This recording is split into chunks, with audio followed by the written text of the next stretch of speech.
we're going to be taking a look at satellites and weightlessness.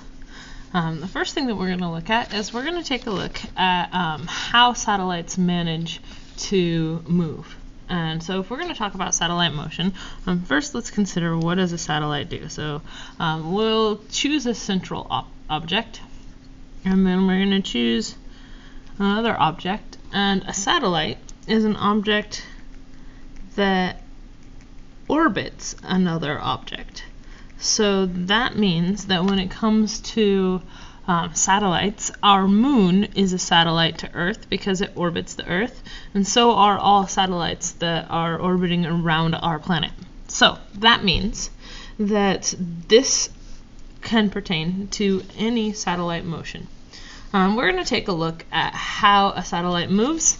So the first thing I'm going to ask you to do is imagine a giant cannon on the Earth that sticks up over all of the mountains. And we're going to imagine that it launches an object with 3 different velocities.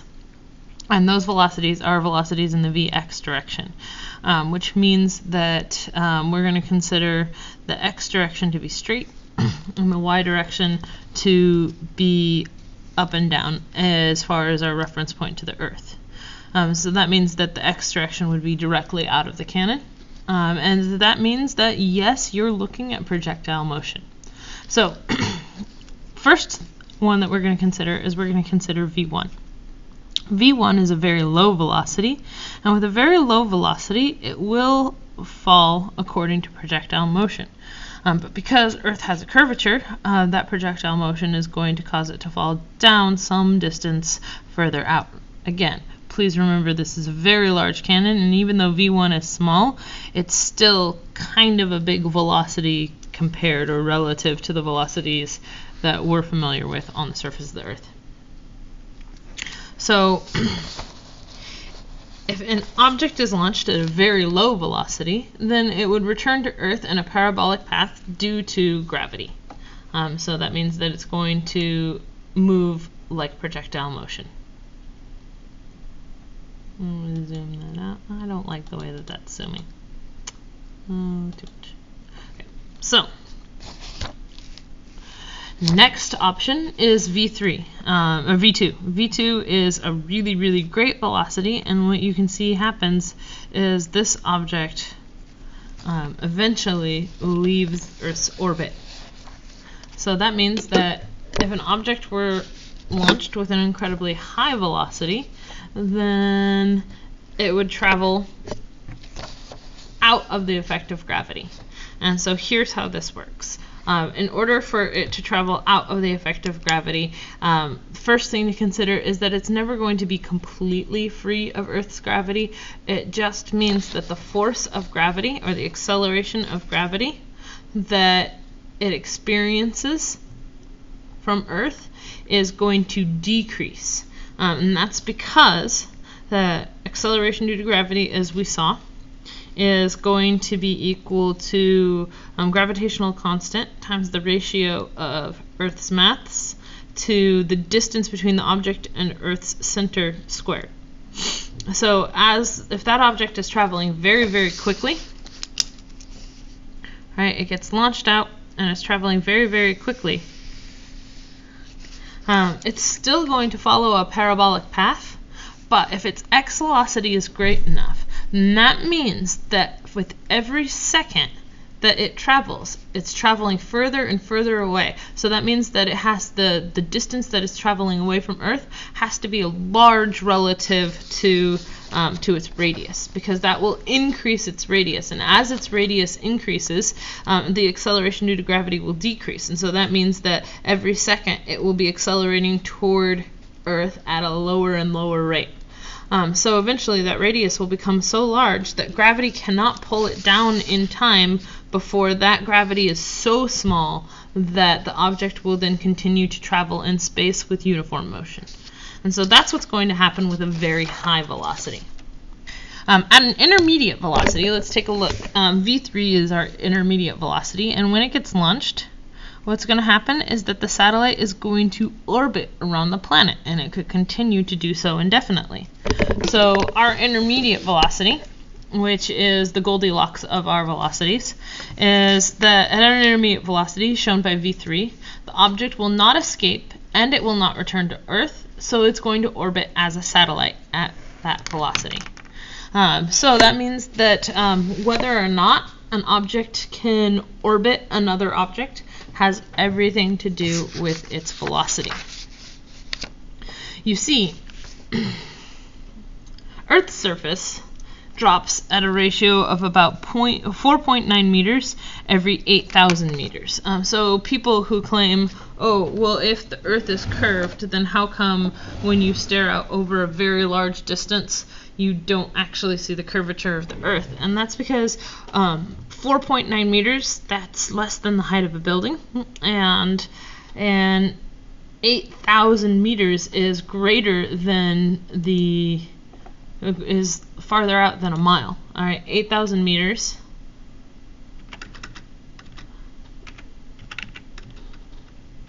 is actually over the course of 5 miles. So in 5 miles, it will drop down 5 meters, or approximately 1 meter every mile. When you're looking over a mile, your eyes are not adept enough to see that particular drop-off.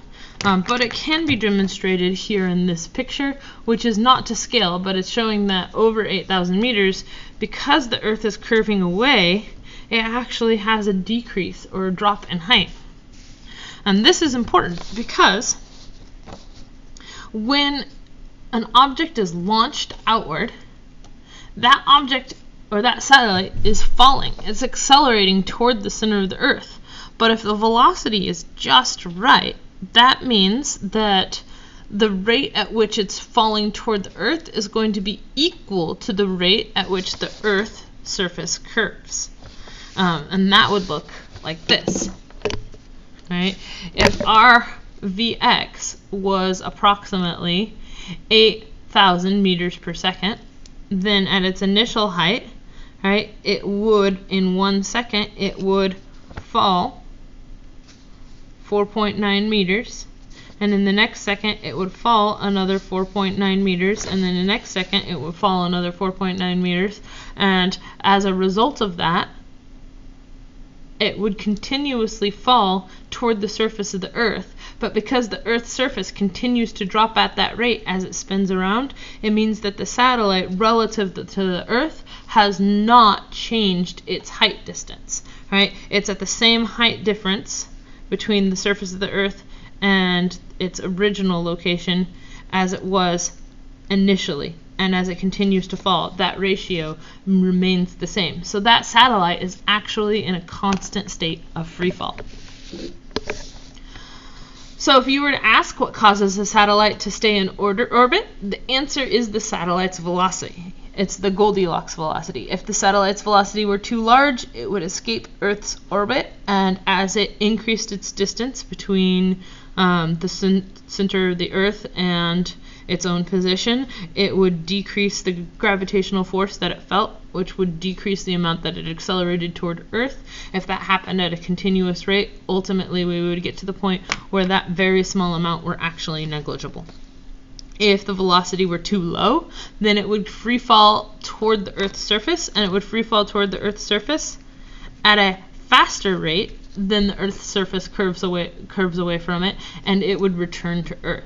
And this is actually what's done to bring satellites back to Earth if they are in orbit. They accelerate in the opposite direction to decrease their velocity, and as their velocity decreases, they begin to return, or they fall at a faster rate than they are able to stay in orbit, and they return to Earth. And it actually takes some pretty precise calculations to make sure that the satellite is traveling at an appropriate speed to get it to land where you want it to land on Earth. That way you don't get, for example, say a Cold War satellite falling into the hands of Russia because you miscalculated where it would land.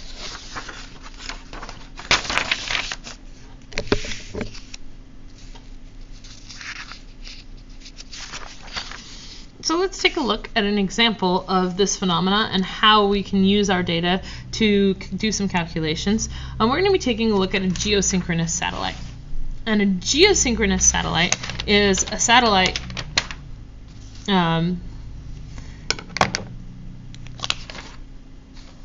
a satellite who stays above the exact same point on the Earth the entire time that it orbits. And that can only happen if it's at the equator. Because how does it happen? Well, here's Earth tilted on its axis, and it rotates. Right? This is how when we get days and nights, is the Earth spinning on its own axis. Right? If a satellite were orbiting up here, then that means that it would have an awful hard time staying right above the exact same location. However, at the equator, if the satellite is orbiting above it, then that satellite can orbit at the exact same period as the Earth, and if that occurs, then it will stay as it orbits around the Earth at the exact same location above it. These satellites are incredibly convenient for us because they are the satellites that we use for TV and radio transmissions, for your data, etc. And so we like these satellites because it means that we know where our signals are always going to be there when we need them, day or night. So for a geosynchronous satellite, we're going to try and calculate how high above the Earth does it actually need to be in order to stay in this one position. And then once we find that, we're going to calculate the velocity of that satellite in order for it to stay in orbit as a satellite. And then we're going to compare the velocity of that satellite to a velocity of a satellite whose height is only 200 kilometers above the surface of the Earth. So, I would like to reiterate, in order to stay at the same point on Earth the whole time, that means that the satellite needs to rotate around at the exact same rate as the Earth rotates on its axis. So that way, by the time it's made one complete revolution around, so has Earth made one complete revolution around. So that means that both of them must have the same period of 1 day, or 24 hours. If we're going to do this problem, then we might want to, or we might be interested in the number of seconds in 1 day. 1 day is equal to 24 hours, which has 3,600 seconds in it, so that makes our period actually equal to 8.64 times 10 to the 4th seconds. All right, and that number might become very interesting to us in just a moment.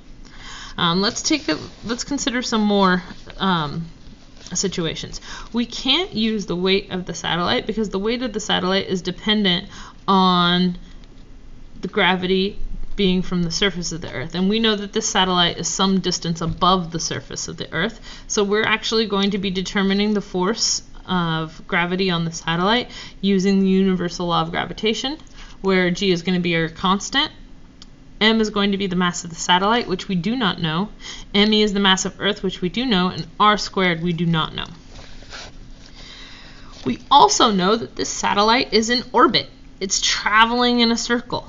And because it's traveling with uniform circular motion, we also know that RF net is going to be V squared over mass times V squared over R.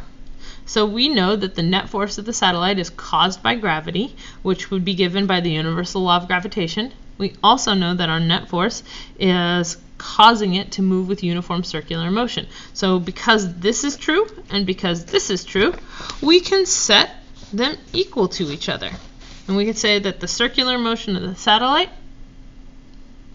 is going to be equal to the universal law of gravity. And that's a good thing for us because we may now get rid of the mass of the satellite, which was unknown. And now we still have two unknowns. One of the unknowns is the velocity. We don't know how quickly the satellite is moving. And the other unknown is the radius, because we know the radius from the center of the Earth to the surface, but we don't know how high above that the satellite is traveling.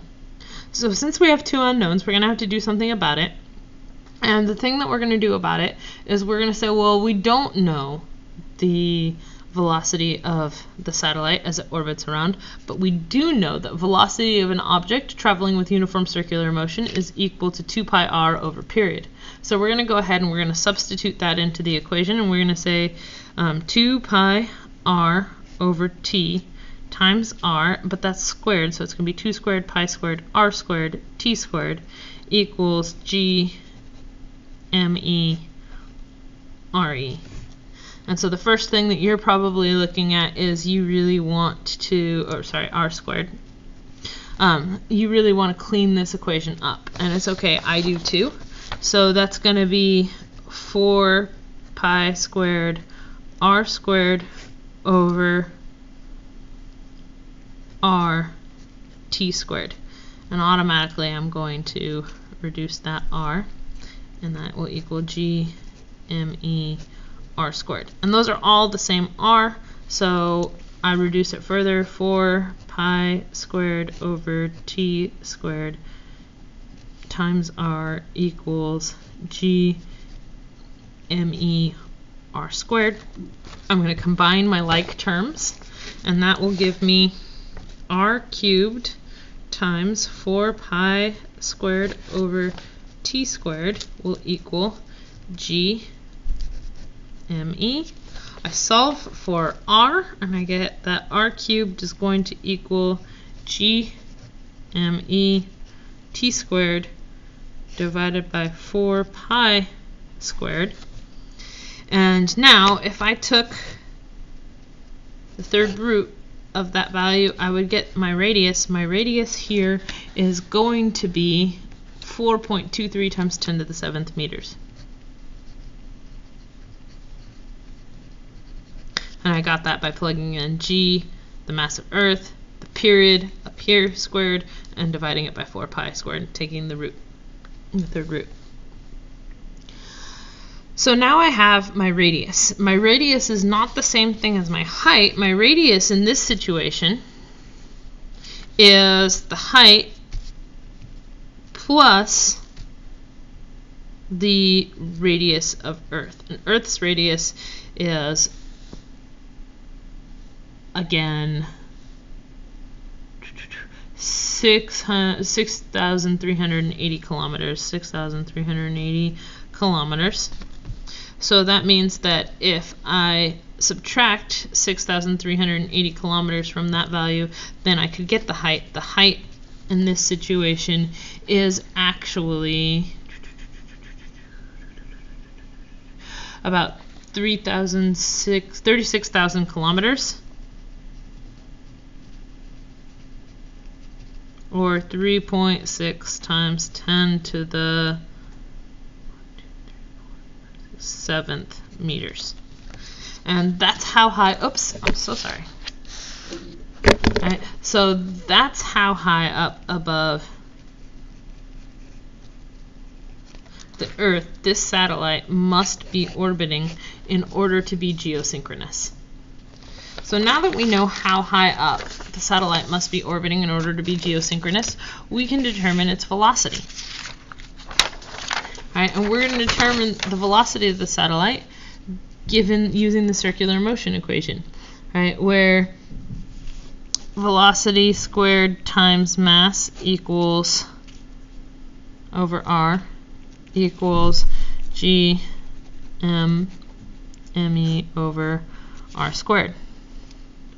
So we can solve for velocity. First, eliminate our masses, combine like terms, and the velocity is going to equal G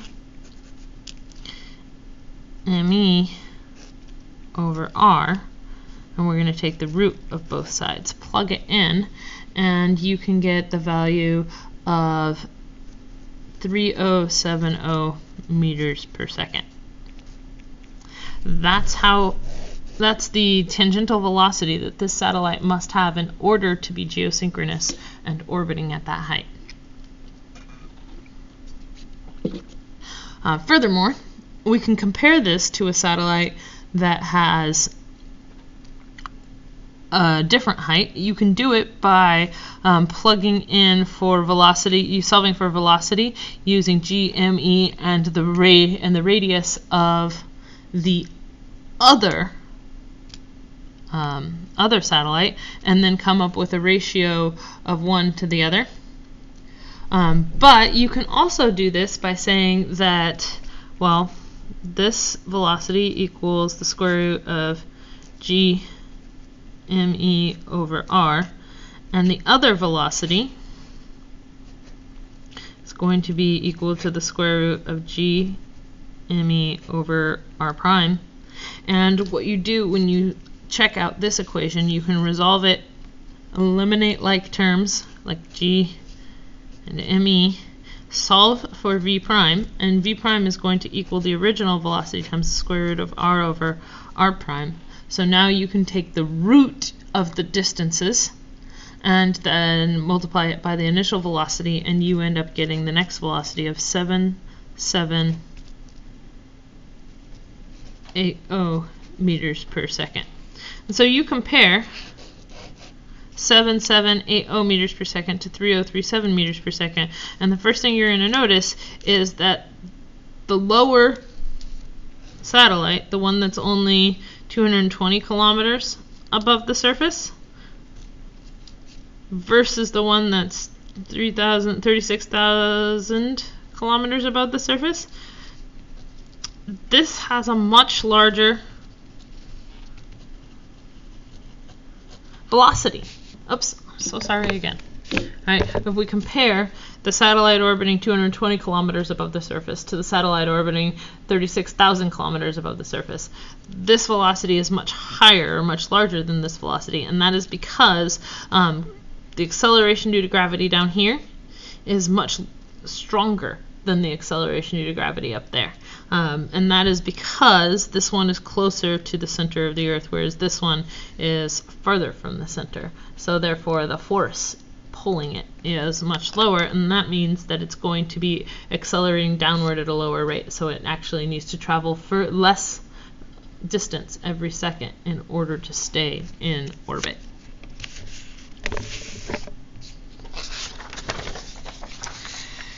Alright, this is true. We can use this policy or approach for solving for any object where it's experiencing uniform circular motion, and that uniform circular motion is a result of gravity. So that means that in these situations we can say that, to clean this equation up a little bit, we can say that for an object that is orbiting because of gravity, the net force will be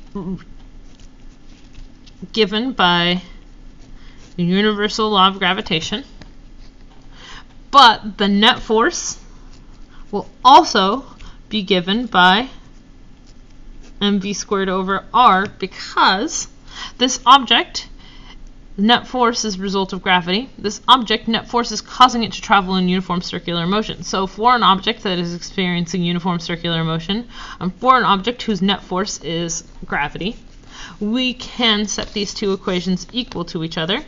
And when we do set them equal to each other, we can eliminate mass, because we don't like it if we don't know it. We don't want to have to find it. And we can also combine like terms, which means combine radius, which means that I move this radius over here, this radius eliminates, so does the square.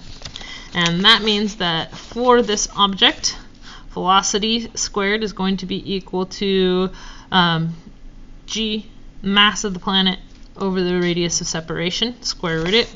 And this is going to give us the equation, velocity equals square root of universal constant, mass of the orbited object, radius of separation between the centers. We call this equation the equation that solves for orbital velocity. So this velocity given by this relationship, circular motion being caused by gravity, it's called the orbital velocity. So when you solve this equation, this velocity is the velocity required in order for that planet or that body that is orbiting to stay in orbit and neither plummet toward Earth or escape. And so that means that that velocity is the Goldilocks velocity. So let's take a look. If we can solve for the velocity of a satellite, we can also solve for the period of the satellite. Remember, in our previous equation, we used the period of the satellite to solve for the velocity. So likewise, we might be able to use the velocity of the satellite to solve for period. Remember that t is the symbol for period, and this time the period is going to be given by the time it takes for the satellite to make one orbit around the body that it's orbiting. So what we can do now is we can say that velocity is given by 2 pi r over t. And we also know that velocity equals the square root of g m over r. So we can now solve for period, and we can do that by saying 2 pi r over t equals square root of g m over r, which was derived for an object that's moving in circular motion. And so I'm going to resolve and combine like terms. So the first thing I'm going to do is I'm going to get rid of our root by squaring everything on this side. And so that means that 4 pi squared r squared over t squared is going to be equal to g m over r. Now I'm going to combine like terms. So I'm going to combine my radii, and so that's going to be moving up here, 4 pi squared r cubed over t squared equals g m. And now I'm going to solve for t. So t squared is going to be equal to 4 pi squared r cubed divided by g m. And so we can, by knowing the relationship between period and velocity,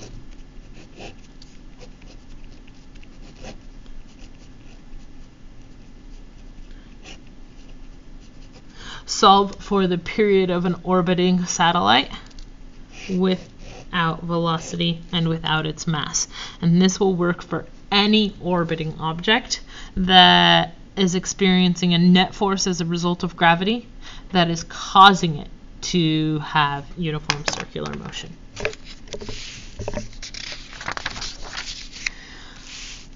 Last topic we're going to talk about here is weightlessness. I strongly encourage you to watch the YouTube link that I've given you for weightlessness, as it does explain to you how an object could appear to have weightlessness when gravity is actually still acting on it. So the first things to consider is when an object orbits Earth, it experiences what we call apparent weightlessness. And the reason it's called apparent weightlessness is that it isn't actually weightless. Mg does not actually equal 0 for it. It has an mg. It's orbiting Earth, right? So if you have an object and it's orbiting, it has a net force toward the center. And that net force is a result of gravity.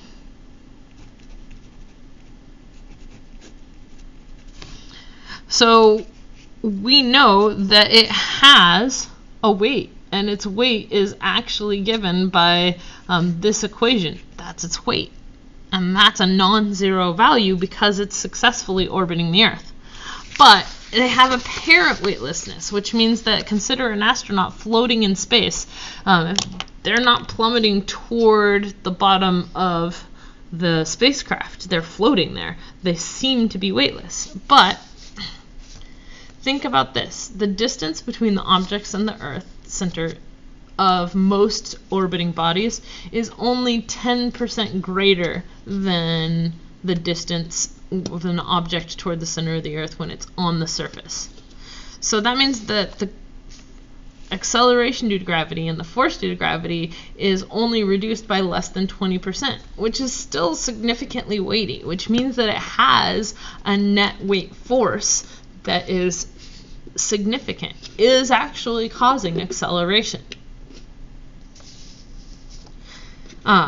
In fact, that amount is more than the acceleration due to gravity that you experience on the moon. 20% less means that you still have about 80% of the weight that you had on the surface of the Earth. On the moon, you only have about 1/6 the weight that you have on the surface of the Earth. So if you're orbiting in a satellite around the surface, around the Earth, up above the Earth, you have more weight and more acceleration due to gravity than you do on the moon. So what's going on? Oh, and astronauts are able to walk on the moon. So that means that there's obviously enough acceleration due to gravity on the moon for them to maintain contact with the moon and not just float away. So we have to take a look at what's going on. And the first thing to consider is, what are our net forces? So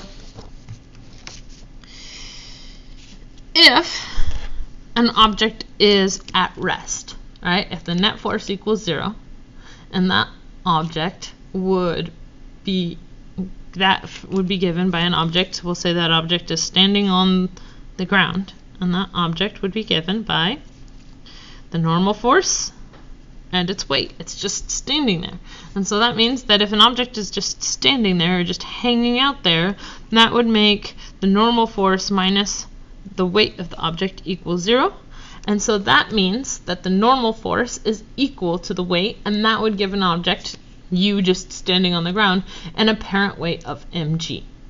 Right? So this is an example of an object standing on the surface of the Earth. What if, in another situation, we had an object, say you're standing in an elevator, and your elevator is moving you upward. Right? If you're accelerating upward, if the elevator and you are accelerating upward, you're still going to be experiencing normal force from standing on the elevator floor. And you're still going to be experiencing the weight that you would have when you're very near the surface of the Earth, mg. But in this case, if you're accelerating in an upward direction, you're accelerating with a positive ma, or your net force is a positive ma, and you're accelerating with a positive a. So in this case, your net force would be given by normal force minus weight will equal positive mass times acceleration. So that makes that your normal force, the force that you're experiencing as a result of your weight, ma plus mg. So that makes your apparent weight ma plus mg. Third situation. Let's say that you're in an elevator, and instead of moving upward, accelerating upward, you're accelerating downward. In this case, you still have a normal force and a weight, and that means that the difference between your normal force and your weight is going to give you a negative acceleration, so it will be equal to negative ma, and so your apparent weight in this situation would be normal force equals mg minus ma. So your apparent weight is your weight minus the amount that you're accelerating downward. So that gives us these three situations. Right? If you're at rest on the surface of the Earth, your normal force equals your weight. So you experience your weight, and your apparent weight is your actual weight.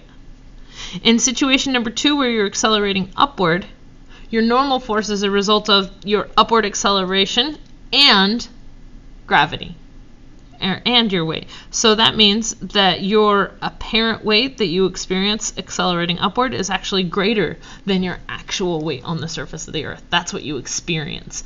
So that's why you feel heavy every time an elevator takes off in an upward direction.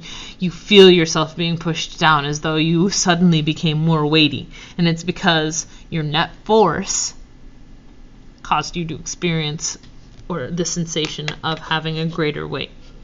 In the third situation, your normal force, which is your apparent weight, actually is less than the acceleration, your weight due to gravity. And that means that you have the sensation of weighing less. And that's because your normal force, or the weight that you experience, is a result of your weight minus the acceleration that you're experiencing downward. So that's going to be a smaller value, and your apparent weight will be less. This is why you have the sensation of weighing less when you suddenly take off moving down in an elevator. And it's also where the sensation is created when you're riding a roller coaster.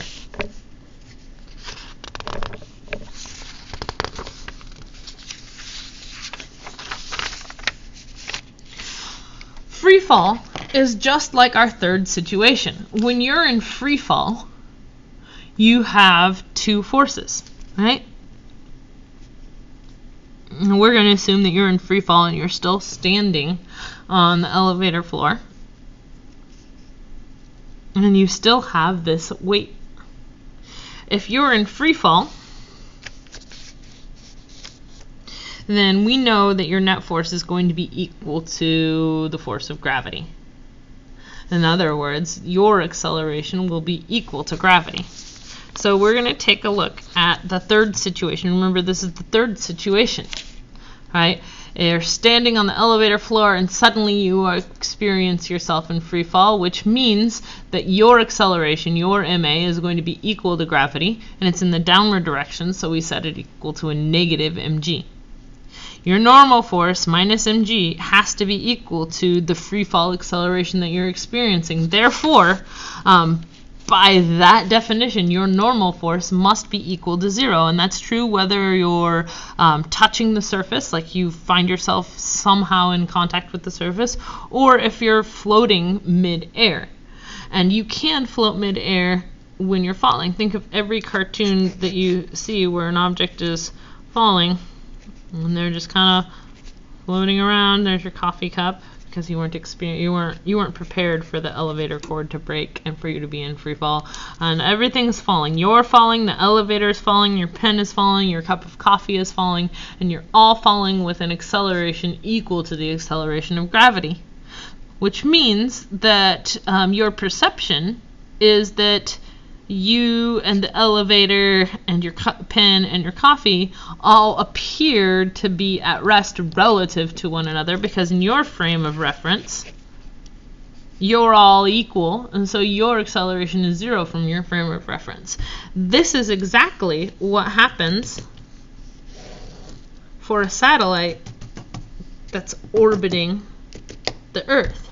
Right? They're in a constant state of free fall, falling toward the surface of the Earth at the exact same rate that the Earth's curvature moves away from them. So they're in a constant state of free fall.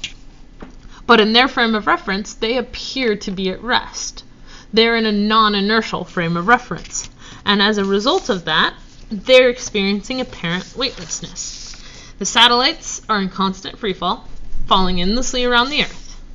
Since for any given mass, radius, and acceleration, the equation for your weight will equal the universal law of gravity.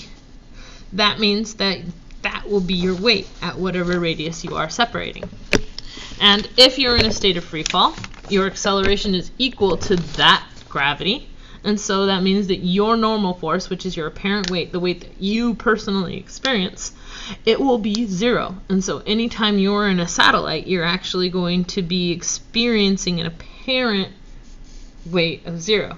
Your weight is still there, it's just the normal force, which is how you experience your weight, is gone. It's 0. This apparent weightlessness is actually different than true weightlessness. If you are experiencing true weightlessness, it's because you are in deep space now. And if you are in deep space now, that means that you are so far away from any large body that the radius between you and the center of that large body is so large that the actual force that it pulls on you with and the actual acceleration that you experience as a result of that force is so small that it's negligible. And this would be true weightlessness, where your mg, given by the equation gmm over r squared, would be equal to 0.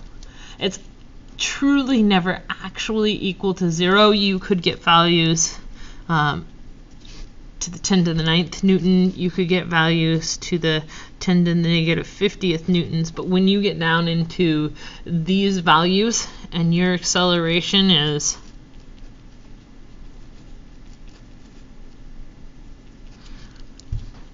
has magnitudes smaller than your normal you used to experience, you cannot detect this sensation of weight, and you cannot detect or measure without incredibly sensitive instruments that acceleration, and therefore you would never actually be able to determine the amount or the force that the faraway celestial bodies are applying to you, and therefore this would be what we would call true weightlessness, where your weight actually rounds to a negligible value of 0.